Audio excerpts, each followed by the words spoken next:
Good morning, welcome back to my another mini blog. আজকের দিনটা ছিল সানডে।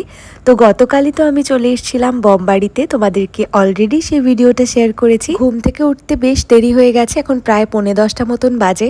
আমি নিচের রুমে এসে আগে ফ্রেশ ট্রেশ হয়ে নিলাম, বাবিকে আগেই মা ফ্রেশ করিয়ে দিয়েছিল।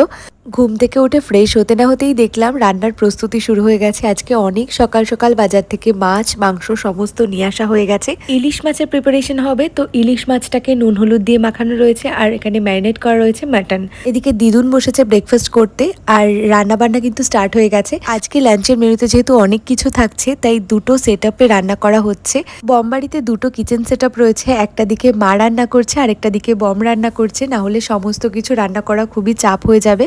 মা এদিকে রান্না বসিয়ে দিয়েছে ইলিশ মাছের মাথা দিয়ে চাল কুমড়োর ঘন্ট। বাবি ঘুম থেকে উঠে যাওয়ার পর ওকে ফ্রেশ করিয়ে মাই ব্রেকফাস্ট করিয়ে দিয়েছিল, তারপরেই রান্না করতে বসেছে মা।